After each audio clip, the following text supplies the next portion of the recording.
Saudara-saudaraku yang terkasih, hari ini kita akan mendengarkan bacaan pertama dari Kisah Para Rasul. Selamat mendengarkan dan merenungkan sabda Tuhan. Semoga Tuhan memberkati kita hari ini. Bacaan dari Kisah Para Rasul.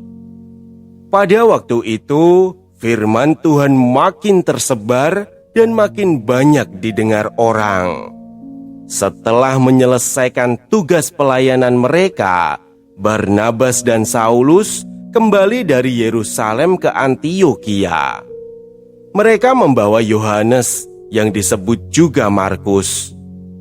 Pada waktu itu, dalam jemaat di Antiokhia ada beberapa nabi dan pengajar, yaitu Barnabas dan Simon yang disebut Niger, dan Lukius orang Kirene, dan Menahem yang diasuh bersama dengan raja wilayah Herodes dan Saulus.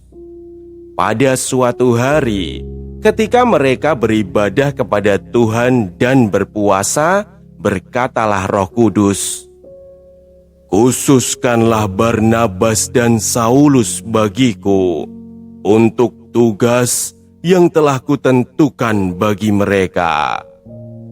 Maka berpuasa dan berdoalah mereka, dan setelah meletakkan tangan ke atas kedua orang itu, mereka membiarkan keduanya pergi. Oleh karena disuruh Roh Kudus, Barnabas dan Saulus berangkat ke Selukia, dan dari situ mereka berlayar ke Siprus. Setiba di Salamis, mereka memberitakan firman Allah di dalam rumah-rumah ibadat orang Yahudi. Demikianlah sabda Tuhan.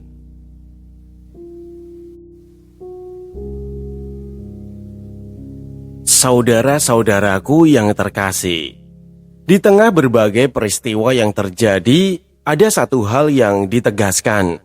Sabda Tuhan semakin tersebar dan makin banyak didengar. Tidak berhenti, tidak terhalang, terus bertumbuh. Di Antiokhia ada orang-orang yang berkumpul, berdoa dan melayani Tuhan bersama. Di tengah suasana itu, Roh Kudus berbicara. Ia tidak menunjuk secara sembarangan. Ia memilih. Ia memanggil Barnabas dan Saulus untuk tugas yang sudah disiapkan bagi mereka. Dan dari situ, mereka diutus. Bukan karena mereka merasa siap, bukan karena mereka merencanakan sendiri, tetapi karena mereka dipanggil. Peristiwa ini menjadi dekat dengan hidup kita.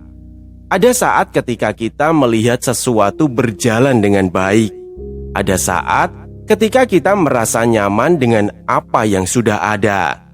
Namun di tengah itu, Tuhan bisa memanggil kita untuk melangkah lebih jauh, keluar dari yang sudah kita jalani, masuk ke sesuatu yang belum kita tahu sepenuhnya. Dan dari situlah seringkali muncul pertanyaan, apakah kita siap? Apakah kita berani?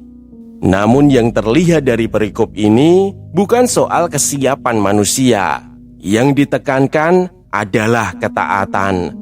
Mereka tidak menunda, mereka tidak mencari alasan, mereka melangkah. Karena mereka tahu yang memanggil adalah Tuhan sendiri. Ada satu hal yang penting di sini. Panggilan itu tidak selalu datang dalam keadaan yang besar atau dramatis. Ia bisa hadir di tengah kesibukan kita, di tengah pelayanan, di tengah hidup yang sedang berjalan biasa, ataupun di tengah kegagalan kita. Namun yang menentukan adalah apakah kita peka untuk mendengarnya dan apakah kita berani menanggapinya. Seringkali kita ragu untuk melangkah. Kita menunggu sampai merasa siap. Kita menunggu sampai semuanya jelas. Kita menunggu sampai tidak ada resiko. Padahal panggilan itu justru mengajak kita melangkah, bahkan sebelum semuanya terasa pasti. Lalu, jika kita berada di titik seperti itu, ketika ada dorongan untuk melangkah lebih jauh, apakah kita akan menunda atau berani taat pada apa yang Tuhan gerakkan dalam hati kita? Karena ketika kita berani menanggapi panggilan Tuhan, kita tidak berjalan sendiri. Tuhan sendiri yang menyertai langkah kita. Marilah kita berdoa. Tuhan, ajarilah kami untuk peka mendengarkan suara-Mu di tengah hidup kami. Berilah kami hati yang berani untuk menanggapi panggilan-Mu, walaupun kami belum melihat semuanya dengan jelas.